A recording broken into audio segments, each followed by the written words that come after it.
नमस्कार. आज ना आपण एका खूप वेगळ्या, एका खास आध्यात्मिक प्रवासाची ओळख करून घेणार आहोत. हा प्रवास आहे आपल्या महाराष्ट्राची देवभूमी या संकल्पनेचा. चला तर मग बघूया या मालिकेतून हा प्रवास आपल्याला कुठे घेऊन जातोय. आणि या प्रवासाची सुरुवात होतीये ती या एका खूप शक्तिशाली वाक्याने. हे वाक्य म्हणजे जणू काही या मालिकेचा आत्माच आहे.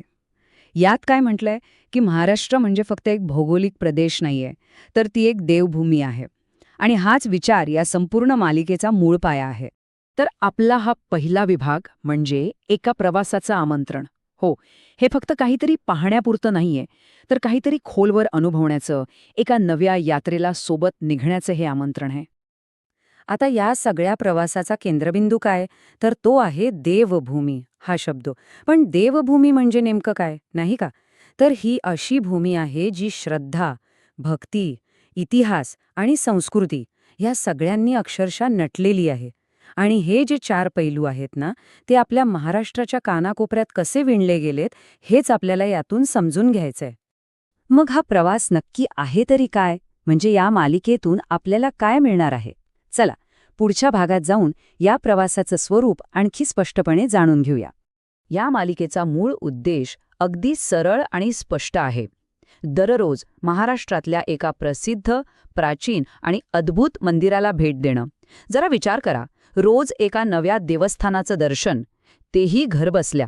आणि ही भेट फक्त अशी वरवरची असणार नाहीये. प्रत्येक मंदिरात आपण खोलवर जाणार आहोत.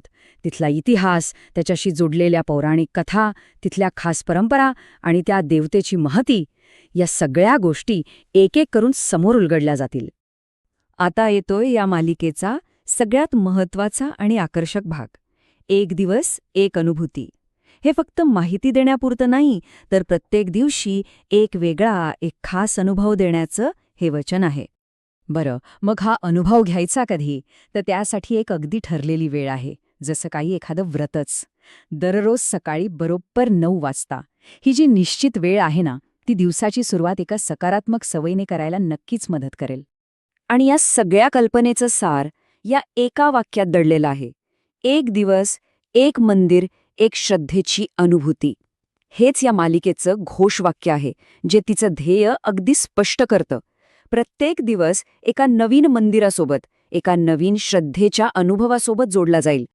इतकं सगळं ऐकल्यावर मनात प्रश्न नक्कीच आला असेल की या भक्तिमय प्रवासाचा भाग कसा बनता येईल. चला तर मग शेवटच्या विभागात तेच पाहूया. ही मालिका नेमकी कोणासाठी आहे? तर ज्या कोणालाही देवदर्शन, अध्यात्म आणि महाराष्ट्राची सांस्कृतिक ओळख अगदी जवळून अनुभवायची आहे, त्या प्रत्येकासाठी आहे.